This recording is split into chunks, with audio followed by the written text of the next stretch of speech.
நேற்றும் இன்றும் என்றும் மாறா இயேசு ரட்சகர். எல்லாம் மாறினும் இயேசு மாறா மகிமையாவர்க்கே, மகிமையாவர்க்கே, மகிமையாவர்க்கே. எல்லாம் மாறினும் இயேசு மாறா மகிமையாவர்க்கே. Yesterday, today, forever, Jesus is the same. All may change, but Jesus never. Glory to his name. Glory to his name. Glory to his name. All may change, but Jesus never. Glory to his name. நேற்றும் என்றும் என்றும் மாறாத நேசரே, உம்மை நோக்கி நாம் வந்திருக்கிறோம் அப்பா. வானமும் ஒழிந்து போகும், என் வார்த்தை ஒழிந்து போவதில்லைன்னு சொன்னீர் ஆண்டவரே. அன்போ ஒழியாது என்று சொன்னீர் சுவாமி. நீர் உண்மையுள்ளவர் என்று வேதம் சொல்லுகிறது. எல்லாவற்றிலும் நீ மாறாதவராக இருக்கிறபடினால உமக்கு ஸ்தோத்திரம். இந்த நாளிலும் தகப்பனே எங்களோடு தங்கியிரும் ராஜா. சில நிமிஷ நேரங்களே வார்த்தையை தியானிக்கும் பொழுது ஆண்டவரே எங்களோடு பேசும், எங்களை பலப்படுத்தும். இந்த இடத்துட்டு போகும்போது சுவாமி உங்களுடைய தொடுதலோடு அங்கே போகட்டும். என் வார்த்தை அல்ல சுவாமி, உங்களுடைய வார்த்தையை மக்கள் கேட்கட்டும். நீ என்ன பேச விரும்புகிறீரோ, உள்ளத்தில் என்ன இருக்கிறதோ இந்த கர்த்தருடைய பிள்ளைகளுக்கு, உம்முடைய பிள்ளைகளப்பா, முரத்தால் கழுவப்பட்ட பிள்ளைகள், நீ விலை கொடுத்து வாங்கின மகன் மகளாக இவர்கள் இருக்கிறார்கள். ஆகவே சுவாமி இவர் உமக்கு முக்கியம் அப்பா, என்னை விட இவர்களுக்கு உமக்கு முக்கியம் சுவாமி. ஆகவே நீ என்ன வைத்திருக்கிறீரோ உடைய வார்த்தையை பேசி உங்களுடைய பிள்ளைகளை விசுவாசத்தில் ஊக்குவித்து பலப்படுத்தி ஆசீர்வதித்து சுகமாக்கி கண்ணீர்லாம் துடைத்து சந்தோஷத்தோடு அனுப்பும்படிக்காய் பார்த்துட்டு விழுந்து செஞ்சுக்கிறோம் ராஜா. நீர் அப்படி செய்வதற்காக ஸ்தோத்திரம். ஆசீர்வதியும் தங்கிரும் எங்களோட. எல்லா துதிகனமாக உமக்கே செலுத்துகிறோம். இயேசு கிறிஸ்துவின் நாமத்தில் ஜெபிக்கிறோம் நல்ல பிதாவே, ஆமேன், ஆமேன், ஆமேன். நாம் உட்காருவோம். இந்த நாளிலும் நமக்கு இந்த 4th week, every 4th week நமக்கு சுகமளிக்கும் ஆராதனையாய் நாம் செய்து கொண்டு வருகிறோம். எப்படி 3வது வாரம் ஜெபநாளாக இருக்கிறதோ அதே போல் 4வது வாரம் ஒவ்வொரு மாதமும் ஹீலிங் சண்டே, ஹீலிங் சர்வீஸ், சுகமளிக்கும் ஆராதனையாய் நாம் அதை அனுசரித்து கொண்டு வருகிறோம். கர்த்தர் தாமே இந்த நாளிலும் அவர் வார்த்தை மூலமோடு பேசி நம்மை பலப்படுத்தி நம்மை ஆசீர்வதிக்கும்படிக்காய் நாம் அவரோடு பார்த்து காத்திருப்போம், விசுவாசத்தோடு இருப்போம். இயேசு சுவாமி தான் நமக்கு ஆறுதல், அவர் தான் நமக்கு சுகம் கொடுக்கிறவர், அவர் தான் நம்ம கண்ணீரை துடைக்கிறவர், அவர் தான் நம்மை ரட்சிக்கிறவர். வேறு வழியே கிடையாது.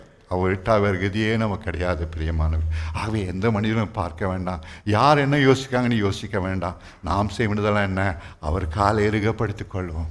உமை தவிர எனக்கு உதவி இல்லைப்பா, நீ தான் எனக்கு எல்லாம்னு சொல்லுவோம். அவர் தான் நமக்கு பலன். அவர் நம்மை ஆசீர்வதித்து ஒரு பொழுதும் கைவிடாமல் பாதுகாக்கிறவர் தான். கர்த்தர் நம்மை ஆசீர்வதிப்பார். யோவானுக்கு எழுதின சுவிசேஷம் 4ஆம் அதிகாரம் 43 54 வரைக்கும் யாராவது வாசிங்க தயவுசெய்து. யோவான் 4:43 54 வசனங்கள்.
அந்த மனுஷன் இயேசு சொன்ன வார்த்தையை நம்பி போனான்.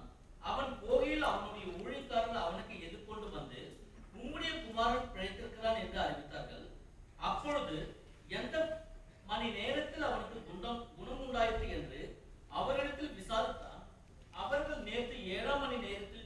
அவனை விட்டது என்றார்கள்.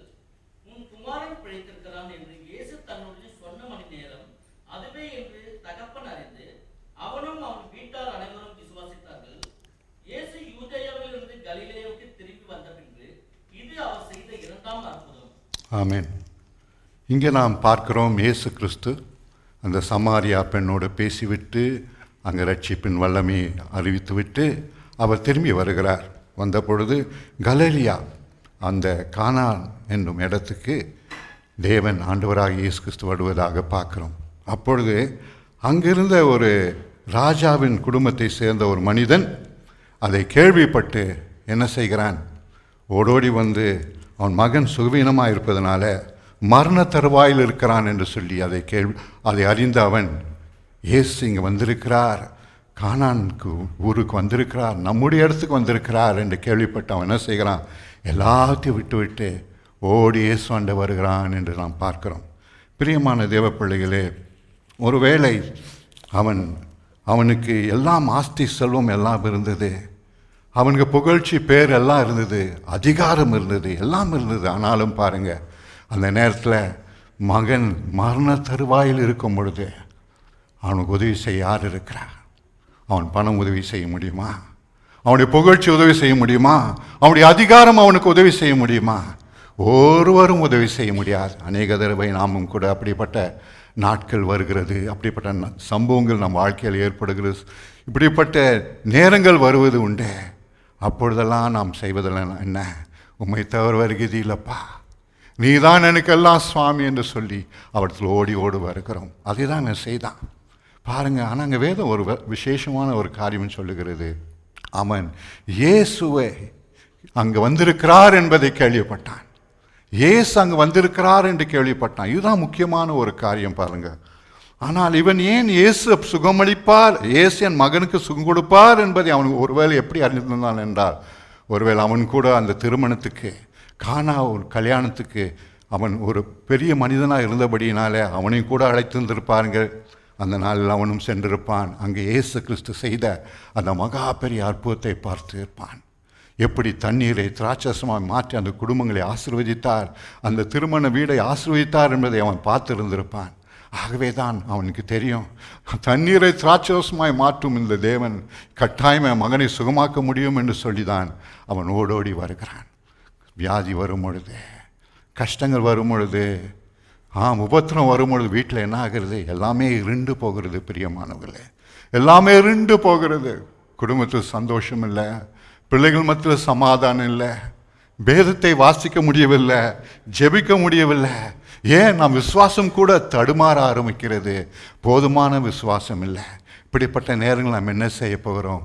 ஒரே வழிதான் உண்டு, நேசரை தேடி வருவது தான். ஆண்டவரே, உம்மை தவிர நமக்கு கதி இல்லைப்பா. அவருக்கு நல்லாக தெரியும் நம் நிலைமை, நம்முடைய இருண்ட நிலைமை, குடும்பத்தில் இருக்கும் பலவீனம், கடந்து போகும் அந்த துயர துக்கம் எல்லாம் அவருக்கு தெரியும். ஆகவே நம்மளால் ஜெபிக்க முடியலையே, வேத வாசிக்க முடியலையே என்று சொல்லி நாம் தவிப்பதும் அவருக்கு தெரியும். ஆகவே தான் அவர் பொறுமையோடு உதவி செய்கிறவராய் நம்மோடு இருக்கிறார். இங்கே பாருங்க, அவன் கேள்விப்பட்டான். ஆகவே நான் முதலாவது செய்ய வேண்டிய முக்கியமான காரியம் என்னவென்றால், இயேசு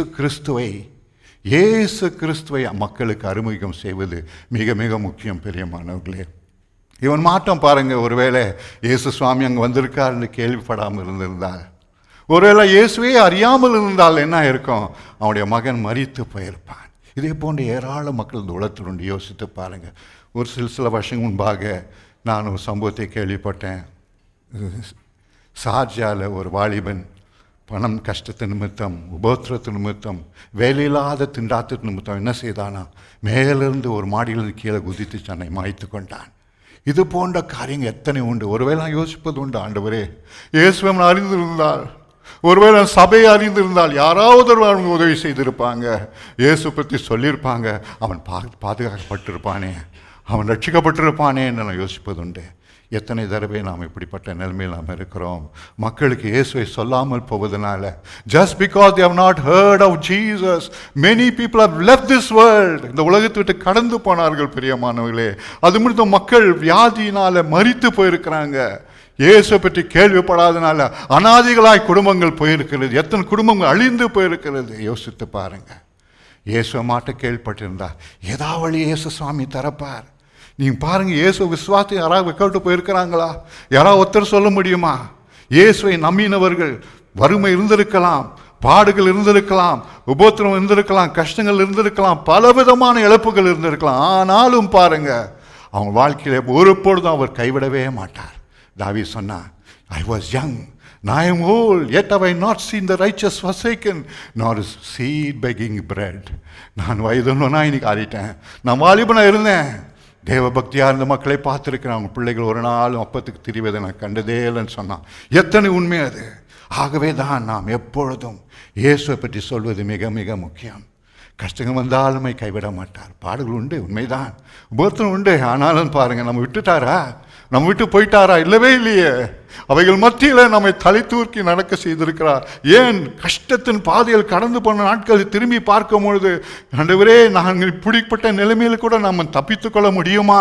இப்படிப்பட்ட நிலைமையை நாங்களால் ஆண்டவரை மேற்கொள்ள முடியுமா என்று சொல்லி தவித்த நாட்கள் இருக்கிறது. நம்ம அத்தனை அநேகருடைய வாழ்க்கையில் இன்னைக்கு எப்படி இருக்கோம்? Just think about today's present situation, where you have been placed by the Lord because you know Him. அவர் அறிந்திருந்தபடினால தான் இன்றைக்கு நாம் அப்படிப்பட்ட ஆசீர்வாதத்தில் இருக்கிறோம். ஆகவே தான் வேலை ஸ்தலத்திலும் சரி, நம் மக்களை சந்திக்கும் போதும் சரி, எப்பொழுதும் ஒரு வேளை நம்மக்கிட்ட வந்து சொல்லலாம், வீட்டில் இப்படி கஷ்டம் இருக்குதுயா, என் குடும்பத்தில் இப்படி வியாதி இருக்குது, எங்களுக்கு வேலை இல்லை, கஷ்டப்படுகிறோம். அப்போ நாம் என்ன சொல்ல வேணும் தெரியுங்களா? ஒன்று தான் சொல்ல, நான் உங்களுக்காக ஜெபம் பண்ணேன், இயேசு சுகமாக்குவார். நான் உங்களுக்காக வேணும் செய்கிறேன், இயேசு உங்களை கைவிட மாட்டார், இயேசு உங்களை பாதுகாப்பார். இயேசு என்ற வார்த்தையை பயன்படுத்த வெட்கப்படாதிருங்க. ஒருவேளை நீங்கள் சுவிசேஷம் சொல்லணும்னு அவசியம் இல்லை. You not preach the gospel which is not possible year, only within the 4 walls we can do it. இந்த 4 சுவருக்குள்ளே தான் நம்ம சுவிசேஷத்தை பிரசங்கிக்க முடியும், அங்கே தான் ஆராதிக்க முடியும், வெளியே நம்ம சொல்ல முடியாது. காரணம், the laws of the land is like that. ஆகவே we have to obey the laws of the land. ஆனால் ஒன்று சொல்லலாமே, உங்களுக்காக ஜெபம் பண்ணுறேன் பிரதர், ஏசாமி உதவி செய்வான். என் மேலே நான் அப்படி செய்திருக்கிறேன். என்னோட மக்களுக்கெல்லாம் தெரியும், நான் ஒரு போதகர் என்று எல்லாருக்கும் தெரியும். அவர்கள் கேலி பண்ணுவார்கள், பலவாறு பேசுவார்கள், ஆம் எல்லாம் சொல்லுவாங்க. ஆனாலும் சாமி இயேசுவை பற்றி சொல்ல நான் மறக்கவே மாட்டேன். அவருக்கு சுவிசேஷம் சொல்லாவிட்டாலும் பரவாயில்ல, இயேசு பற்றி சொல்லுங்க. அந்த இயேசு நாமம் அத்தனை வல்லமை நிறைந்தது, எந்த நேரமும் எப்படி உதவி செய்யும் என்று சொல்ல முடியாது. அவர் நமக்காக தான் ஜீவனை கொடுத்தாரே, ரத்தம் சிந்தினாரே. இந்த மனுஷனுக்கு கிடைத்த பாக்கியம் அதுதான். இயேசு வந்திருக்கிறார் என்பதை கேள்விப்பட்டான். பிரியமான தேவ பிள்ளைகளை, அவன் வந்து சொல்கிறான், ஆண்டவரே, என் மகன் மரண தருவாயில் இருக்கிறார், நான் என்ன செய்வதுன்னு தெரியல, எனக்கு உதவி செய்யும். அவன், நீ வராவிட்டால் செத்து போவான் ஆண்டவரே, என் மகன் மரண தருவாயில் இருக்கு. அப்போ என்ன சொல்கிறார் அவர்? அந்த இடத்துல அந்த பேச்சை நிறுத்திட்டு அவர் சொல்கிறாரு, மனிதர்களை அற்புதங்களை கண்டால் ஒழியே, அதிசயங்களை பார்த்தால் ஒழியே அவர் விசுவாசிக்க மாட்டாங்க. அவர் விசுவாசிக்க மாட்டாங்கன்னு எல்லாருக்கும் பொதுவாக சொல்ல, அவனுக்கு சொல்லலை, எல்லாருக்கும் பொதுவாக சொல்லுகிறார். Unless you see signs and wonders, you will not believe. நீங்கள் நம்ப மாட்டீங்கன்னு சொன்னார். அங்கே என்னத்துக்கு சொல்கிறார்? அப்படிப்பட்ட காரியத்தை பார்க்கும் பொழுது அவர் வந்து சயின்ஸ் அண்ட் ஒண்டர்ஸை எதிர்த்துனாரா? அற்புதம் அடையாளங்களுக்கு விரோதமாக அவர் பேசினாரா? அல்லாட்டா அதை வந்து குறை சொன்னாரா? இல்லவே இல்லை. அப்படி இருந்தாலும் அவர் வாழ்க்கையில் ஊழியத்தில் நீங்கள் பார்த்துருப்பீங்களா, ஏராளமான அற்புதம் அடையாளங்கள் அவர் வாழ்க்கையில் தான் நடந்தது. பல தடவையும் சொன்னார், என் வார்த்தைகளை என்னை நீ விசுவாசிவிட்டால் பரவாயில்ல, என் கிரியை நிமித்தம் என்னை நம்புங்கள் என்று சொன்னார். அப்படிப்பட்டவர் ஒரு நாளும் அற்புத அடையாளம் பற்றி குறை சொல்ல மாட்டார். யோவான் ஸ்தானங்கள் அனுப்புகிறான், இவர்தானா மேசியா, வேறு யாரா வரணுமா என்று சொல்லி சீடர்கள் அனுப்பும்போது சொல்கிறார், போய் அவனுக்கு சொல்லு, மரித்தோ குருடர்கள் பார்வையடைகிறார்கள், சப்பானிகள் நடக்கிறார்கள், மரித்தோர்கள் எழுப்பப்படுகிறார்கள், சுவிசேஷம் ஏழைகளுக்கு பிரசங்கிக்கப்படுகிறது, போய் சொல்லு என்று சொன்னார். ஆகவே அவர் வாழ்க்கையில் கண்டதெல்லாம் மக்கள், அவர் அன்பினால் அற்புதங்களை செய்தார், அன்பினால் இரக்கங்களை அவர் மக்களை சுகமாக்கினார். இரக்கத்தினால அவர் பாடுகளை கண்டு அவர் மனதுருகி சுகமாக்கினார், உண்மைதான். ஆனால் மறுபக்கம் அவர் உண்மையுள்ள தேவன், அவர் தேவகுமாரன் என்பதை நிரூபிப்பதற்காக அற்புதங்களை செய்தார். அப்படிப்பட்ட ஆண்டவர் ஒரு நாளும் அற்புதங்கள் எதுக்குன்னு சொல்ல மாட்டார். இந்த உலகத்தை விட்டு கடந்து போன பிறகு சீடர்கள் ஊழியம் செய்தார்கள். வேதம் சொல்லுகிறது, அவள் சென்றவெல்லாம் அவரோடு கூட அவரும் இருந்து அவர் வார்த்தைகளை அற்புதம் அடையாளனாலும் உறுதிப்படுத்தினார் என்று வாசிக்கிறோம். விசுவாசிகளுக்கு வரக்கூடிய அடையாளமாகுது என்று சொல்கிறார். இப்படிப்பட்ட காரியங்களை பார்க்கும்பொழுது அற்புதம் அடையாளம் அவசியம், அது அவசியம் அவருக்கு தெரியும். இங்கே சொன்னது காரணம் என்னவென்றால், நீங்கள் அற்புத அடையாளங்களை தேடுகிறது அல்ல, அதை செய்கிறவர், அவர் செய்கிறவர், இந்த அதிசயங்களை செய்கிறவர் மேல் உங்கள் சுவாசத்தை வைக்க வேண்டும் என்பதுதான் அங்கே சொல்ல வந்தார். பெரியமானவர்களே, அவன் சொல்கிறான் அந்த நேரத்தில், ஆண்டவரே இதெல்லாம் அவன் போதனையை கேட்டுக்கொண்டு அவனுக்கு ஒன்றும் புரியல. அவன் சொல்கிறான், ஆண்டவரே வாரும் சீக்கிரம் வாரும், என் மகன் மரிக்க போகிறான். ஆண்டவராகிய இயேசு கிறிஸ்து அவனை பார்த்து சொன்னார், நீ போகலாம், உன் குமாரன் பிழைத்திருக்கிறான். Go thy way, thy son liveth. நீ போகலாம், உன் குமாரன் பிழைத்திருக்கான். ஒரே வார்த்தை தான் பாருங்க. வேதம் சொல்லுகிறது, ஒரு அருமையான ஒரு காரியத்தை சொல்கிறது. அவன் விசுவாசித்து போனான். He believed the word and he went. அவன் விசுவாசித்து போனான் என்று வேதம் சொல்லுகிறது. பிரியமான தேவ பிள்ளைகளே, இதுதான் முக்கியமானது. அவன் எங்க இந்த விசுவாசம் வந்தது? இந்த நம்பிக்கை எங்கே வந்தது? ஆண்டவர் சொல்கிறான், நீ போகலாம், உன் குமாரன் பிழைத்தான். அவ்வளவுதான். ஆனால் நம்பிக்கை எங்கே வந்தது? அந்த விசுவாசம்தான் அவருடைய வார்த்தையிலிருந்து வந்தது. இயேசு கிறிஸ்து சொன்ன வார்த்தையிலிருந்து. ஆகவே தான் வேதம் சொல்வது ரோமர் 10:17, விசுவாசம் வார்த்தையினாலே வரும், வார்த்தை கேள்வினால வரும். faith comes by hearing and hearing by the word of God. தேவ வசனம் தான் நம்ம விசுவாசத்தை கொண்டு வரும். பாருங்க, அவனுக்கு ஒண்ணுமே தெரியாது. ஆண்டவர் சொன்னது உண்மை என்ன எப்படி தெரியும்? அவன் எப்படி ஆண்டவர் சொன்னா உண்மையாக நடக்கும் என்று தெரியும்? இல்லை, அவனுக்கு தெரியாது. அந்த வார்த்தையில இயேசு கிறிஸ்து பேசும் ஒவ்வொரு வார்த்தையிலும் விசுவாசம் இருக்கிறது பிரியமானவர்களே. ஆகவே தான் என்ன செய்யணும்? வேதத்தை ஒழுங்காய் வாசிக்கணும், பைபிள் வாசிக்கணும், விசுவாசத்தோடு நம்பிக்கையோடு வாசிக்கணும். அதை வாசிக்கும் பொழுது திடீரென்று ஒரு வசனம் நமக்கு ஒரு துளி எழும்பி நிற்கும். ரேமா என்று சொல்வார்கள். அநேகருக்கு உங்களுக்கு ஒரு வேலை தெரிந்திருக்கலாம். It's a word which comes as a lightning before your eyes. உமக்கே அறியாத விதத்தில் திடீரென்று ஒரு வெளிச்சம், அந்த வசனம் நம்மோடு பேசுவதை போல இருக்கும். அப்படிப்பட்ட நேரங்களில் கர்த்தர் பேசுவார், விசுவாசத்தை கொண்டு வருவார். போதகர் பிரசங்கிக்கும் பொழுது வேத வசனத்தை கேட்கிறோம், அது நமக்குள் விசுவாசத்தை கொண்டு வரும். வேதவசனம் சொல்லுகிறது, ரோமர் 15:4 இவைகள் எல்லாம் எதற்காக எழுதப்பட்டிருக்குதான்? அவர்களுக்கெல்லாம் செய்த அற்புதத்தை நமக்கும் செய்வார், அதன் மூலம் நாம் ஆறுதல் பெற்று நம்பிக்கையுடலாய் வாழும்படிக்கு தான் இந்த வசனங்களாக எழுதப்பட்டிருக்கிறது. These have been written that he through thy word of God might be comforted and believe his truth என்று சொல்லுகிறார். அவர் மேல் விசுவாசம் வைப்பதற்கு, அவர் மேல் நம்பிக்கைக்கு வைப்பதற்கு இந்த வசனத்தை யோசேப்புக்கு உதவி செய்தார் ஐயா, எனக்கும் செய்வார். ஆபிரகாமுக்கு உதவி செய்தார் ஐயா, எனக்கும் செய்வார். ஐயோ, அந்த மனிதனுக்கு நோயில் 38 வருஷமாய் ஆண்டவரே 38 வருஷத்தை வயசுல மரித்து போக வேண்டிய மனுஷனுக்கு 15 வருஷத்தை கூட்டி கொடுத்தார் ஐயா, எனக்கும் அவர் செய்ய முடியும் என்று சொல்லி விசுவாசத்தை கொண்டு வரும் காரியம்தான் இந்த வேத வசனம். அதுதான் வல்லமை இருக்கு. That's why we must read the word of God. When we become weak in faith, நம் விசுவாசத்தில் பலவீனம் பரம்பொழுது, சோர்ந்து போகும்போது நாம் என்ன செய்ய போகிறோம்? இதுதான் நமக்கு பலன்.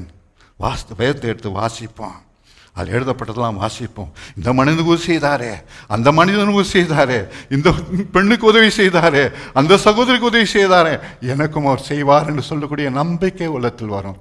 உனக்கு வேற எதுவுமே இல்லை பாருங்க, வேற எதுவுமே அவனுக்கு இல்லை. அவன் சொன்னதை விசுவாசத்தை போனான் என்றால் அந்த விசுவாசம் எங்கேருந்து வருகிறது? அந்த வார்த்தையிலிருந்து தான் வருகிறது. சார்ல்ஸ் பிரைஸ் என்ற பக்தனுடைய வாழ்க்கையை நான் வாசித்தேன். கர்த்தர் அவரை வல்லமையாக பயன்படுத்தினார். ஆயிரக்கணக்கான மக்கள் சுகமானார்கள், பலவீனத்திலும் வியாதியிலிருந்த மக்கள் சுகமானார்கள். அப்பொழுது ஒரு நாள் அவருக்கு ஒரே ஒரு சோர்வு. என்ன செய்வார்? கடைசியில் மீட்டிங்கெல்லாம் போன பிறகு அந்த அழுவார் ஆண்டவர் சமூகத்தில், ஆண்டவரே இவெல்லாம் சுகமாக நாங்கள் உண்மைதான், எனக்கு சந்தோஷம் ஆண்டவரே. ஆனால் அநேகர் இன்னும் அவங்க வீல் சேரில் தானே போகிறாங்க, அநேகர் அவங்க கிரச்சஸில் தானே நடந்து போகிறாங்க, நடக்க முடியாமல் தங்கள் சரீரத்தை சுமந்து கொண்டு போகிறார்களே, இவர்களாம் எப்போ சுகமாக்குவீர் ஆண்டவரே? முடிவு உழைத்து எல்லாரும் சுகமானாங்களே ஆண்டவரே, நிமிடத்தில் வந்தவங்க ஒருவர் கூட சுவீனமாய் போகவில்லையப்பா, எல்லாரையும் சுகமாக்கினீர் என்று வேதம் சொல்லுகிறது. என் ஒழியத்தில் சில பேர் தான் சுகமாகறாங்களே, இவங்கெல்லாம் அப்படியே சுகமில்லாமல் போகிறார்களேன்னு சொல்லி அழுவாராம். அப்படி அழுது கொண்டிருக்கும் போது தான் ஒரு நாள் தேவாதி தேவன் அவருக்கு ஒரு பெரிய வெளிப்பாடு கொடுத்தார். அவர் சொன்னார், மகனே, என் விசுவாசம் மக்களுக்கு வரும் பொழுது, என் விசுவாசம் மக்கள் உள்ளத்தில் கிரியை செய்யும் பொழுது, அப்பொழுது அவர் வாழ்க்கையில் அற்புதங்களை பெறுவார்கள். என் விசுவாசம் வந்து இறங்குவதற்காக, அவன் மேல் ஊற்றப்படுவதற்காக நீ ஜெபம் பண்ணு. அதுதான் சொன்னார். அதன் பிறகு என்ன செய்தார்? தன் உழைக்காரர்கள் எல்லாரும், தங்கள் சுகவீனமாக வந்த மக்கள் எல்லாருக்கும் அவர் சொல்வாராம், ask for the faith of Jesus. Faith comes from the Lord. He is the beginning, He is the author and finisher of faith. விசுவாசம் என்பது இயேசு கிறிஸ்துவிலிருந்து வருது. அவர்தான் விசுவாசத்தை தொடக்கிறவரும் முடிக்கிறவருமாக இருக்கிறார். ஆகவே விசுவாசத்தை கொடுத்து வர வேண்டும். அந்த விசுவாசம் நமக்குள் போடப்பட உள்ளத்தில் வந்து இறங்க வேண்டும் என்றால் இயேசு கிறிஸ்து தான் செய்ய முடியும். ஆகவே அவரை நோக்கி ஜெபிக்க சொல்லு என்று சொல்வாராம். எத்தனை உண்மை! அப்படியாய் செய்த பொழுது கணக்கற்ற மக்கள் சுகமானார்கள். கணக்கற்ற மக்கள்.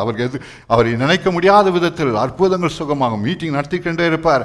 காய்டர்ஸ், டியூமர்ஸ் எல்லாம் அப்படியே வெளியே வரும்பொழுது மீட்டிங்கை நிறுத்தி அங்கெல்லாம் சுத்தமாக்குவாங்களாம். அதுக்கப்புறம் தொடர்ந்து நடக்குமா. அப்படியெல்லாம் கர்த்தர் அவரை பயன்படுத்தினார். பிரியமான தேவ பிள்ளைகளே, விசுவாசத்தை தொடக்கிறோம் முடிக்கணும். அவர் வார்த்தையிலிருந்து தான் நமக்கு விசுவாசம் வருகிறது. When God speaks a word, it brings tremendous faith into your heart. When God speaks a word, விசுவாசம் சத்தத்தை நாம் கேட்கும் பொழுது, அவர் வார்த்தையை கேட்கும் போது, இதை நான் செய்ய போகிறேன், இதை நான் வாழ்க்கையில் நடத்த போகிறேன், இதை நான் சுகமாக்க போகிறேன், இதை செய்ய போகிறேன் உள்ளத்தில் வரும் பொழுது, அந்த வார்த்தை வரும் பொழுது நம்மளத்தில் விசுவாசம் பொங்கி எழும்பி வராம். அவிசுவாசத்துக்கு இடமே இல்லை. அந்த நேரத்தில் நாம் எதை கேட்கிறோமோ அதை பெற்றுக்கொள்ளும். ஏசாமி சொன்னாரே, அந்த மலையை பார்த்து பேர்துண்டு போ என்று சொன்னார்.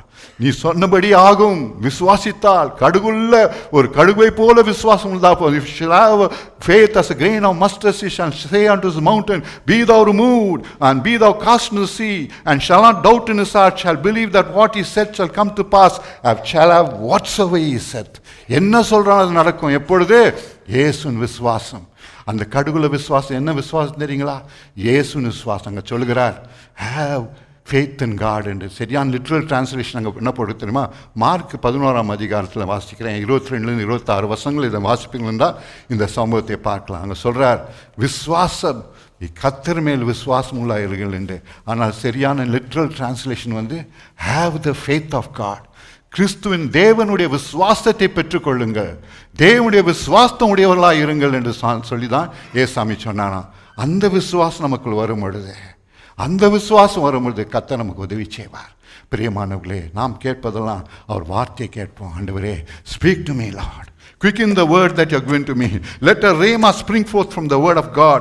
வேத வசனத்தில் எனக்கு ஒரு ரேமா, ஒரு வெளிப்பாடு எனக்கு தாரும் சுவாமி என்று கேட்கும் பொழுது, அநேக தடவை என் வாழ்க்கையில் அப்படி தான் ஆண்டவருடைய வார்த்தை வாங்கிட்டு கொண்டிருக்கும் போது திடீர்னு ஒரு வசனம் அப்படியே துள்ளி எழும்பி வரும். அப்போ தெரியும் ஆண்டவர் பேசுகிறார் என்று. கர்த்தாவின் அது எப்போ வருது? அவர் வார்த்தையை வாசித்து கொண்டே இருக்கணும். You must keep on reading the verse. Suddenly one word will strike and it will brings tremendous faith in your heart. அந்த நாட்கள் அற்புதத்தை நீங்கள் பார்ப்பீங்க. பிரியமானவர்களே, ஆண்டோடைய அன்பு எவ்வளோ பெருசு பாருங்க. ஒரு நாளும் சுகத்தை பெறாமல் போவே கூடாது. இந்த மனிதன், ஏழை மனிதன் தன் மகனுக்காக வந்தான். வேதம் சொல்லலாம், விசுவாசித்து போனான் என்று. He believed and went. What is the Bible say? வேத வசனம் நமக்கு என்ன சொல்லுகிறது? ஏசாமி சொன்னாரே, 15ஆம் அதிகாரம் 26ஆம் வசனம் நினைக்கிறேன், நானே உன் பரிகாரியா கர்த்தர், என் பிரமாணங்களை கை கொண்டு நடப்பா என்றார். உன் வியாதி ஒன்றுட்டு விளக்குவேன், அப்பத்தனை ஆஸ்வதிப்பேன், நானே உன் பரிகாரிய கர்த்தர் சொல்லியிருக்கார். பழைய ஏற்பாட்டில் சொன்னார், பிரமாணத்தில் அடியில் சொன்னார். பாருங்க, அந்த நாட்டில் நாம் சுகத்தோடு வாழ்வது அப்படி விருப்பமானால், இன்றைக்கு தம் ரத்தத்தை சிந்தி நம்ம விலை கொடுத்து வாங்கியிருக்கிறாரே, நாம் சுகத்தோடு வாழ்வது எத்தனை உண்மை பிரியமானவர்களே. ஏசியா தீர்க்கதரிசி புஸ்தகம் 53ஆம் அதிகாரம் 4ஆம் வசனம் சொல்லுகிறது, அவர் தாமே நம் பலவீனங்களை ஏற்றுக்கொண்டு நம் துக்கங்களை சுமந்தார். அங்கே பலவீனம், grief, himself took our infirmities and bear our sickness. அதில் ஒரு லிட்ரல் டிரான்ஸ்லேஷன் போட்டுக்கிட்டோமா, சிக்னஸ். அவர் பலவீனத்தை ஏற்றுக்கொண்டார், நம் நிமித்தம் அவர் himself took our infirmity, நம்முடைய வியாதியை சுமந்தார் என்று தான் வேதம் சொல்லுகிறது. ஆகவே கர்த்தருடைய வசனத்தின்படி அவர் சிலுவையில் நமக்கு செய்தது, சிலுவையில் நமக்கு செய்த தியாகம் நம்முடைய பாவத்துக்கு மாற்றம் இல்லை.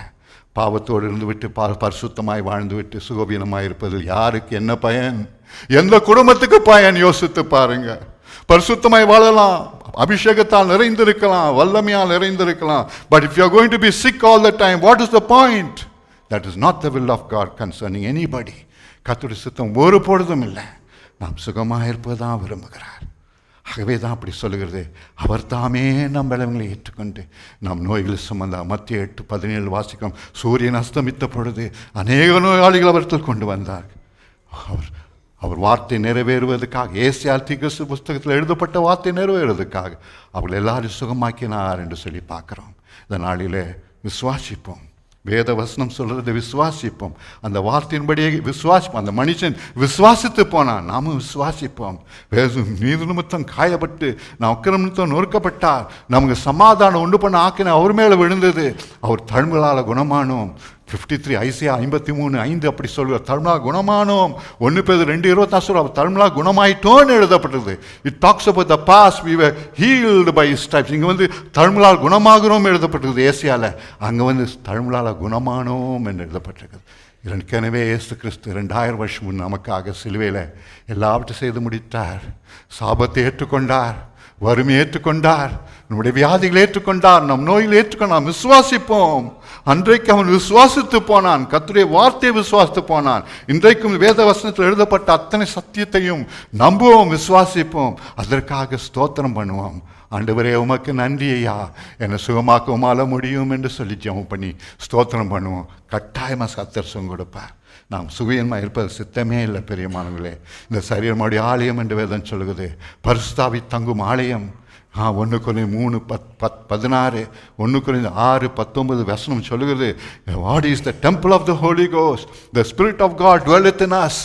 நம் பரிசுத்தாவி தங்கும் ஆலயம். அது நீங்கள் விலை கொடுத்து கிரியம் செலுத்தப்பட்டு வாங்கப்பட்டு இருக்கிறீர்களே, அது உங்களுடைய சரீரம் அல்ல, அது அவருடைய சரீரம். ஆகவே நீங்கள் சரீரத்திலும் ஆவியிலும் அவரை மகிமைப்படுத்த அவர் சித்தம் என்று எழுதப்பட்டிருக்குது. சரீரத்தை எப்படி நாம் மகிமைப்படுத்த போகிறோம் சுகவீனமாக இருந்து கொண்டு? இல்லை பெரியமானவர்களே, நாம் சுகமாக இருக்கும் பொழுது, சாட்சியாக இருக்கும் பொழுது, நாம் ஆத்மாவுடைய ஆவியிலும் சரீரத்திலும் தம்முடைய ஆசீர்வாதம் இருக்கும் பொழுது நாம் கட்டாயமாக அவருக்கு மகிமைக்காக ஜீவிக்க முடியும். அவருக்கு மகிமை கொண்டு வரும். It brings glory to his name. அவருக்கு தான் அந்த மகிமை. நம் சுகம் அவருடைய மகிமை, நம்முடைய ஆத்மாவின் பலன் அவருடைய மகிமை, நாம் செய்யும் அவருக்காக ஜீவிக்கும் வாழ்க்கை அவருக்கு மகிமை கொண்டு வரும். அவர் அன்பினால் நிறைந்திருப்பது அவருக்கு மகிமை கொண்டு வரும். அதுதான் நம்முடைய அழைப்பு. அழைப்பே வேதம் சொல்லுகிறது, we have been called for to glorify his name. அவர் நாமத்தை மகிமைப்படுத்தும்படிக்காக தான் இந்த உலகத்தில் நம்ம வைத்திருக்கிறார். அப்படி என்றால் நாம் அன்று சொல்லுவோம், சாமி நான் சுகவீனமாக இருப்பதும் சுத்தம் அல்ல, நான் கஷ்டத்தில் வறுமையில் வாழ்வது சுத்தம் அல்லப்பா, நான் கடன் கஷ்டத்தில் வாழ்வதும் சுத்தம் அல்ல சுவாமி, என் குடும்பம் ஆசீர்வதிக்கப்படுவதும் சுத்தம் அப்பா, என் பிள்ளைகள் ஆசீர்வதிக்கப்படுவதும் சுத்தம், நான் ஆவியில் நிறைந்திருப்பதும் சுத்தம் சுவாமி, நான் உம்மை போல இந்த உலகத்தில் வாழ்வதும் சுத்தம் சுவாமி. ஆகவே உமக்கு ஸ்தோத்திரம், உமக்கு ஸ்தோத்திரம் என்று சொல்லி நல்லா ஸ்தோத்திரம் பண்ணுங்க. அவர் நல்லா துதித்து கொண்டே இருங்க. எழுதப்பட்டதுக்கெல்லாம் ஸ்தோத்திரம் பண்ணிடுங்க. Tell him, Lord, your word says so, therefore I praise you that you are going to fulfill your word. உம்முடைய வார்த்தை நிறைவேற்ற போகிறீர் என்று சொல்லி நாம் கேட்போம் என்றால் அப்படியே கர்த்தர் நம் வாழ்க்கையில் செய்வார். இந்த மனிதன் வாழ்க்கை அப்படி தான் நடந்தது. அவன் விசுவாசித்து போனான். அவன் சொன்னதை அப்படியே கட்டிட்டு போனான் பாருங்க. அவன் போய் வீட்டுக்கு போகிறான். வீட்டில் போய் இறங்கின உடனே அங்கே வேலைக்கார வழியில் வராங்க, வந்து சொல்கிறாங்க, உன் குமாரன் பிழைத்திருக்கிறான். your son liveth. உன் குமாரன் பிழைத்திருக்கிறான். எந்த நேரம் அப்பா அது ஆச்சு? இயேசு கிறிஸ்து நீ போகலாம், உன் குமாரன் பிழைத்திருக்கிறான்னு சொன்னார். அந்த நேரத்தில் ஆயிற்று என்று சொன்னார்கள். எத்தனை பாக்கியம் பிரியமான தேவ பிள்ளைகளே. இந்த நாளிலே நான் உங்களுக்கு சொல்வதெல்லாம் ஒன்று தான், மனுஷங்களை பார்க்காதீங்க, யாரையும் பார்க்காதீங்க, இயேசுவை நோக்கி பாருங்கள். அந்த சிலுவையில் நமக்காக ரத்தம் சிந்தினை மரித்த இயேசு, நாம் வியாதிகளும் நோய்களும் சாபத்தை சுமந்தவர். he was broken, crushed. வேதம் நொறுக்கப்பட்டு ஒழிக்கப்பட்டு எல்லாவற்றையும் அவர் எல்லாவற்றையும் செய்தார் நமக்காக. எதற்கு? நாம் சுகமீனமாய் இருப்பதுக்கு அல்ல, சுகத்தோடு வாழ்வதற்கு, ரட்சிப்பின் வல்லமையை பெற்று அனுபவிப்பதற்கு, அவருடைய வல்லமையினால் நிறைந்திருப்பதற்கு, அவர் சமூகத்தால் நிறைந்திருப்பது தான் அவர் சித்தம். that is his will concerning you and me. ஆகவே நாம் விசுவாசிப்போமா? நம் வாழ்க்கையில் அற்புதங்களை செய்வார் பெரியமானவர்களே. அவர் மாறாத நேசர், நேற்றும் என்றும் என்றும் மாறாதவர். அன்றைக்கு அந்த மனிதனுக்கு செய்வார் என்றால் இன்றைக்கும் நமக்கும் செய்வார். அவர் பட்சபாதம் உள்ளவர் அல்ல என்று வேதம் சொல்லுகிறது. Is no respect of person. அவள் செய்வார்டா நமக்கும் செய்வார். இந்த சாயங்காலம் தான் செய்ய போகிறோம். அவர் நோக்கி பார்க்க போகிறோம், வார்த்தையை பார்க்க போகிறோம். வார்த்தையில் எழுதப்பட்ட அத்தனை வாக்குத்தத்தையும் படித்துக் கொள்ளுங்க. சொல்லுங்கள் ஜபத்தில், ஆண்டவர் இப்படி எழுதப்பட்டிருக்குதப்பா, இது எனக்கு தான் எழுதப்பட்டது, உமக்கு ஸ்தோத்திரம், உமக்கு ஸ்தோத்திரம். விசுவாசத்தோடு ஸ்தோத்திரம் பண்ணுங்க. Keep praising him, praise praise praise praise. துதிக்க துதிக்க என்ன அர்த்தம்? அது விசுவாசத்தின் அடையாளம். Praise is the symbol of faith. It's விசுவாசத்தின் அடையாளம். ஆகவே அந்த விசுவாசத்துக்காக அவரை ஸ்தோத்திரம் பண்ணுங்க. அவர் செய்த நன்மைக்கெல்லாம் ஸ்தோத்திரம், வாக்குத்தத்தெல்லாம் ஸ்தோத்திரம் பண்ணுங்க. அது உங்கள் வாழ்க்கையில் உண்மையாக மாறும். கர்த்தர் அற்புதமாய் சுங்கொடுப்பார், அதிர்ஷ்டமாய் சுங்கொடுப்பார். காரணம் சொன்னார், நானே ஒன்று பரிகாரிய கர்த்தர். எகிப்தில் வர பண்ணின ஒரு வியாதியும் மேலே வர பண்ண மாட்டேன்ப்பா, உன் அப்பன் தண்ணீரை ஆசீர்வதிப்பேன்ப்பா, வியாதி மட்டும் விளக்குவேன் என்று சொன்னவர் பொய்யாகுமா? பொய்யாகுமா? திரளான மக்களை கண்டு மனதுருகி மக்களை சுகமாக்கினவர். நீ போகலாம், உன் குமாரன் பிழைத்திருக்கான்னு சொன்னவர். என் சித்தம் உண்டு, சொஸ்தமாக என்று சொன்னவர். அழாதே என்று சொல்லி வாலிபன் இவரோடு எழுப்பினவர். ஆண்டவருடைய அன்பு நேற்றும் இன்றும் என்றும் மாறாது. இன்றைக்கும் அது அப்படியே தான் இருக்கிறது. அவர் மாறாதவராய் நம்மோடு இருக்கிறார். நாம் செய்வது என்ன? ஆண்டவரே, நான் உம்மை பார்க்கிறேன், உம்மை நோக்கி பார்க்கிறேன், வார்த்தையை பார்க்குறேன்ப்பா. இந்த சங்களாக தான் நாம் செய்ய போகிறோம். ஒவ்வொரு தனித்தனியாக look at Jesus, look at Jesus. இயேசுக்கு நமக்காக செய்த தியாகத்தை சிலுவையில் நோக்கி பாருங்கள். எல்லா ஆசீர்வாதம் அங்கே தான் வருது. எல்லா ஆசீர்வாதம் அங்கே தான். வேறு யார்கிட்ட வரப்போகிறது இல்லை. ஊழியக்காரங்கிட்ட இருந்து இல்லை, ஜபிக்கிற மனுஷனிடத்துல இல்லை, போதத்திலிருந்து இல்லை. அவர் சிலுவையில் செய்த தியாகத்திலிருந்து தான் வரப்போகிறது. அவர் ரத்தத்திலிருந்து வரப்போகுது. அவர் தழும்பிலிருந்து தான் நமக்கு சகல ஆசீர்வாதம் உண்டு. ஆகவே இந்த சங்கலம் ஒன்று செய்வோமா? அவரை நோக்கி பார்ப்போமா? எல்லாரும் தனித்தனியாய் look at him, whatever your need. இந்த சங்கலம் சுகமாட்டம் இல்லை, உங்கள் சரித்த சுகமீன மாட்டம் அல்ல, இன்னும் பல காரியங்கள் வாழ்க்கையில் கடந்து போகலாம். இந்த சங்கலம் சொல்வதெல்லாம் இயேசு சிலுவை நோக்கி பாருங்க, அவர் நம்பட்ட பாடுகளை நோக்கி பாருங்க. அவர் வார்த்தையின்படியே விசுவாசிப்போம். அந்த விசுவாசத்தின்படி கர்த்தர் நமக்கு செய்வார். நீ போகலாம், உன் குமாரன் பிழைத்திருக்கிறான். விசுவாசித்து போனான். கர்த்தர் வாழ்க்கையில் அற்புதத்தை செய்து மகனை பாதுகாத்தார். இந்த நாள் நமக்கும் செய்வார். ஆகவே அவரை நோக்கி பார்ப்போமா? நாம் எல்லாம் எழுந்து நிற்போம். Thanks brother. கர்த்தர் நல்லவர், அவர் மாறாத நேசர். ஆகவே ஒரு பொழுதும் பயப்படாதீங்க. எது குறித்தும் நேசர் மாறுவதே இல்லை, அவர் மாறவே மாட்டார். இன்றைக்கு உயிரோடு இருக்கிறார். எல்லா மகிமையோடு பிதாவின் வலது பாஸ்தல் வீட்டு இருக்கிறார். பிரியமானவர்களே, He is seated at the right hand of God with all authority and power. சகல அதிகாரங்களும் துரத்தின் காலின் கீழ் கொடுக்கப்பட்டிருக்கிறது. And the Bible says we are seated together in heavenly places in Christ. நாம் அவரோடு கூட உன்னதங்களை உட்கார வைத்திருக்கிறார். இங்கெல்லாம் நீங்கள் உட்கார்ந்து இருப்பது ஒருவேளை இன்றைக்கு பிசிக்கலாக உட்கார்ந்து இருக்கலாம், ஆனால் என் வேதம் சொல்லுகிறது அவர் உன்னதங்களை உங்களை உட்கார வைத்திருக்கிறார் என்று. அப்படி என்றால் இந்த அதிகாரங்கள் துரத்தலாம் உடைக்காத இடத்துல தான் இருக்கிறது. பிசாசு ஒன்றும் செய்ய முடியாது. வியாதி உங்களை விட்டு நீங்கி போக தான் வேண்டும். Yes, God will do it. நாம் அவரை நோக்கி பார்ப்போமா? அவரே பாருங்க. Look at Jesus, look at Jesus, look at Jesus. உங்கள் குடும்பத்தில் மக்கள் சுகவீனமாக இருக்கலாம், உங்களுக்கு ஒரு சுகவீனம் இருக்கலாம், உற்றா உறவினருக்கு சுகவீனமாக இருக்கலாம். யாராக இருந்தாலும் சரி, இந்த சாயங்காலம் அவரை நோக்கி பாருங்க. சாமி, அந்த ஏழை மனுஷனுக்கு உதவி செய்தவர், ஆண்டவர் ராஜாவின் மகனுக்கு உதவி செய்தவர், எங்களுக்கு உதவி செய்யும் சுவாமி, செய்வே நம்புகிறோம்ப்பா. நீ மாறாதவரை நோக்கி பாருங்க. அவர் வல்லமை உங்களை வந்து நிரப்பும். அவர் தழும்பலால் வரக்கூடிய வல்லமை, அவர் ரத்தத்தில் வரக்கூடிய வல்லமை இந்த சாங்கல் நம்மோடு இருக்கிறது. He is alive. இயேசு கிறிஸ்து உயிரோடு இருக்கிறார். அவர் மரித்து போகவில்லை. பிரியமானவர்களே, thank you Jesus, thank you wonderful Father. நன்றி இயேசு சுவாமி. இந்த சங்கல வேலைக்காக உமக்கு ஸ்தோத்திரம், கோடா கோடி ஸ்தோத்திரம். நீர் உயிரோடு இருக்கிறதுனால தான் இங்கே உட்கார்ந்துருக்கிறோம்ப்பா. நீ ஜீவிக்கிறதுனால தான் உட்கார்ந்து இருக்கிறோம். உன் ரட்சிப்பை நாங்கள் அனுபவித்ததால் தான் இங்கே உட்கார்ந்து இருக்கிறோம் சுவாமி. ஆகவே நீர் சுகமளிக்க வல்லவர் என்பதை நாம் விசுவாசிக்கிறோம். இந்த சங்கலம் ஒவ்வொரு பிள்ளைகள் மேலும் சகோதரி மேலும் உம்முடைய கரத்தை வைப்பீராக. இந்த நேம் ஆஃப் ஜீசஸ், இயேசு கிறிஸ்துவின் நாமத்தில் உம்முடைய சுகமளிக்கும் வல்லமை ஒவ்வொரு சரீரத்திலும் இறங்கட்டும். இந்த நேம் ஆஃப் ஜீசஸ், இயேசு கிறிஸ்துவின் நாமத்தில் எதை கேட்டாலும் கொடுப்பேன் சொன்னீரப்பா. அவர் நாமத்தினால் எல்லாம் உலகாலும் முடங்கும் என்று வேதம் சொல்லுகிறது.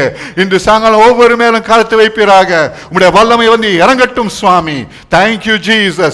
In the name of Jesus, இயேசு கிறிஸ்துவின் நாமத்தினால எங்களுக்காக ரத்தம் சிந்தி எங்களை விலை கொடுத்து வாங்கின நேசருடைய நாமத்தினால இன்று சாயங்காலம் ஒவ்வொரு சுகத்தை பெறுவார்களாக சுவாமி. ஒவ்வொரு சகோதரனும் பிள்ளைகளும் சுகத்தை பெறுவார்களாக. அவங்களுடைய ஆர்டரிஸ், வெயின்ஸ், பிளட் வெசல்ஸ்குள்ள ஏசத்தம் பாயிட்டும், லிவர் பேங்க்ரியாஸ்குள்ள ஏசத்தம் பாயிட்டும், ஹார்ட் வால்வ்ஸ்குள்ள ஏசத்தம் பாயிட்டும், லங்ஸ்குள்ள ஏசத்தம் பாயிட்டும், எலும்பு தசைக்குள் ஏசத்தம் பாயிட்டும். ஆண்டவரே, ஒவ்வொரு சரீரத்துக்குள் நரம்புக்குள் ஏசத்தம் பாயிட்டும், ஒவ்வொரு அவயங்களுக்குள் ஏசத்தம் பாயிட்டும். In the name of Jesus, in the name of Jesus. இவர்கள் சரீரம் உம்முடைய ஆலயம் அப்பா. இவர்கள் சரீரம் உம்முடைய ஆலயம். இவளை விலை கொடுத்து வாங்கினீர். இவள் பேர்ல ஜீவ புஸ்தகத்தில் எழுதியிருக்கிறீர். இவருடைய பிள்ளைகள் அப்பா. இவர்கள் சரீரத்தின் அவயங்கள் அப்பா. இன்று சாகல உம்முடைய சரீரத்தின் அவயங்களை கண்ணோக்கி பாரும். உம்முடைய சரீரத்தின் அவயங்களை கண்ணோக்கி பாரும். In the name of Jesus. ஒவ்வொரு சுகத்தை பெறட்டும், ஒவ்வொரு சுகத்தை பெறட்டும் சுவாமி. நீ செய்ய வல்லவர், நீ மாறாதவர். இன்றைக்கு உயிரோடு இருக்கிறீர். In the name of Jesus, in the name of Jesus. Thank you Lord, thank you father. நன்றி இயேசு சுவாமி. உம்முடைய பிள்ளைகளை தொடுவதற்காக ஸ்தோத்திரம். உம்முடைய வார்த்தை செய்கிறது அதுக்காக ஸ்தோத்திரம். ஆண்டவரே, உம்முடைய வார்த்தை உண்மை உள்ளதப்பா. ஆண்டவர், நீ போகலாம், உன் குமாரன் பிழைத்திருக்கிறான், அது நம்பி போனான். உம்முடைய வார்த்தையை நம்பி போனான். உம்முடைய வார்த்தையை நம்பி இந்த சாயங்காலம் பிள்ளைகள் இருக்கிறார்கள் அப்பா. உம்முடைய வார்த்தையை நோக்கி பார்க்கிறார்கள். அவளுக்காக நீ செய்த தியாகத்தை விசுவாசிக்கிறார்கள். நீ சிலுவையில் சிந்த ரத்தத்தை விசுவாசிக்கிறார்கள். ஆண்டவரே, ஒவ்வொருவரும் தம்முடைய நோய்களை, நீர் எங்கள் நோய்களை சிலுவையில் சுமந்ததை விசுவாசிக்கிறார்கள். ஆகவே இந்த சாயங்கால சுகத்தை பெற்றுக்கொள்ளட்டும். Thank you, thank you Lord. No matter what is the sickness, no matter what is the disease, in the name of Jesus, in the name of Jesus, receive your healing. In the name of Jesus, receive your healing. சுகத்தை பெற்றுக்கொள்ளுங்கள் சகோதரனே, சுகத்தை பெற்றுக்கொள்ளுங்கள் சகோதரியே. இயேசு கிறிஸ்துவின் நாமத்தில் சுகத்தை பெற்றுக்கொள்ளுங்கள். நன்றி இயேசு சுவாமி. In the name of Jesus, இந்த ரத்தம் ஜெயம். இயேசு கிறிஸ்து ரத்தம் எங்களுக்கு ஜெயம். எங்களுக்காய் சிந்தப்பட்ட இயேசுவின் ரத்தம் ஜெயம். சுகமளிக்கும் வல்லமையில் இருக்கிறதப்பா. பிசாசு கை வைப்பது அதிகாரம் இல்ல. Lord, we thank you. In the name of Jesus, let all works of Satan be destroyed in the name of Jesus. எல்லா பிசாசின் கிரியைகளும் அழிந்து போகட்டும் இயேசுவின் நாமத்தில். அவைகளை சபிக்கிறோம் இயேசுவின் நாமத்தில். In the name of Jesus. Thank you Lord. Thank you Jesus. Thank you Father. இந்த நாளில் இப்பொழுதே அற்புதங்களை செய்வதற்காக ஸ்தோத்திரம். அற்புதங்களை செய்வதற்காக ஸ்தோத்திரம். ஆண்டவரே, பிரசவம் வராதபடிக்கு, ஆண்டவரே, குழந்தை தரிக்காதபடி தடை செய்து கொடுக்கிறோம் பொல்லாத பிசாசுகளை இயேசு நாமத்தில் சபிக்கிறோம். உம்முடைய பிள்ளை விட்டு போகட்டும் ராஜா, இயேசு நாமத்தில் போகட்டும். ஹalleluya. ரபு கலாதி ஷலபா. இயேசுவின் ரத்தம் ஜெயம். சுகம் பெற்றுக்கொள்ளட்டும் பிள்ளைகள் அப்பா. நன்றி இயேசு சுவாமி, நன்றி. நாங்களுமே விசுவாசிக்கிறோம், சுகத்தை பெற்றுக்கொள்கிறோம் அப்பா. இந்த நேரத்தில் அப்பா, ஒவ்வொரு சகோதரனும் சகோதரிக்கும் சுகம் அளிக்கும் மலை இறங்கட்டும் அப்பா. ஆல்பர்ட் கால்கள் இறங்கட்டும், எலும்புக்குள் இறங்கட்டும் அப்பா. ஆண்டவரே, சோனியா சிஸ்டருக்கு மேலே சரீரம் சுகமளிக்கும் வல்லமை இறங்கட்டும். இந்த சாயங்காலம் வந்திருக்க அத்தனை பேர் சுகமளிக்கும் வல்லமை இறங்கட்டும். இயேசு கிறிஸ்துவின் நாமத்தில் ஜெபிக்கிறோம். In the name of Jesus, in the name of Jesus. எங்க கமலாம் மன்னித்து, எங்க நோயெல்லாம் குணமாக்கி, பிராணாலிருந்து விலக்கி மீட்டு, கிருபையினால் முடி சுட்டுகிறவரே, இந்த நேம் ஆஃப் ஜீசஸ் எங்கள் பாவத்தெல்லாம் மன்னித்து எங்கள் நோயெல்லாம் சுகமாக்கிறவரே. வேதம் அப்படி சொல்லுகிறதப்பா. ஆகவே குறைகளை குற்றங்களை மன்னிக்கிறவராக இருக்கபடியால் ஸ்தோத்திரம். எங்கள் பாவங்களை மன்னிக்கிறவராக இருக்கபடியால் ஸ்தோத்திரம். நினையாதவராக இருக்கபடியால் ஸ்தோத்திரம். ஓ மைட்டி ஜீசஸ், ஒவ்வொரு பிள்ளைகளும் கரத்தை வைப்பீராக, ஒவ்வொரு பிள்ளையும் சுகத்தை பெற்றுக்கொள்வாராக. உன் நாம மகிமைதான் பரட்டும்பா, உம்முடைய நாமம் மயப்படட்டும் சுவாமி. In the name of Jesus. ஒவ்வொரு ஆசீர்வதிப்பதற்காக ஸ்தோத்திரம். இந்த சாயங்காலம் நாங்கள் சுகத்தோடு போகிறோம், பலத்தோடு போகிறோம், உம்முடைய பாதுகாப்போடு போகிறோம், ஆரோக்கியத்தோடு போகிறோம் சுவாமி. ஒவ்வொரு தனித்தனி ஆசீர்வாதத்தை அனுப்புவதற்காக ஸ்தோத்திரம். இந்த நாளிலும் எங்களோடு இருந்தபடியால் நன்றி அப்பா, நன்றி நன்றி. எங்களை உங்கள் கருத்தில் ஒப்படைக்கிறோம். புறப்பட்டு வீட்டுக்கு செல்லும் போது எங்களோடு வாரும், வீட்டுக்கு வாரும், எங்கள் வீட்டில் வந்து தங்கிரும் அப்பா. நீ தான் எங்களுக்கு எல்லாம் சுவாமி, நீ தான் எங்களுக்கு எல்லாம் சுவாமி. உண்மையே நாங்கள் நினைக்கிறோம், உண்மையை ஆராதிக்கிறோம், உண்மையை துதிக்கிறோம் சுவாமி. ஆண்டவர் சுரேஷ்காக ஜெபிக்கிறோம். பத்திரமாய் வந்து சேரத்தக்கதாக இந்த இரவாரை பாதுகாத்துக்கொள்ளும். ஒவ்வொரு குடும்பத்தாரையும் ஆசீர்வதியும், ஒவ்வொரு குடும்பத்தாரும் ஆசீர்வதியும், தனித்தனியாக ஆசீர்வதியும், தனித்தனியாக ஆசீர்வதியும். சுகம் பலன் தீர்க்காயுசு உம்முடைய ஆசீர்வாதம் அப்பா. சுகம் பலன் தீர்க்காயுசு உம்முடைய ஆசீர்வாதம்ப்பா. உம்முடைய பிள்ளைகள் மேல் இறங்கட்டும் சுவாமி. நீர் அப்படி செய்வதற்காக நன்றி, கோடா கோடி நன்றி.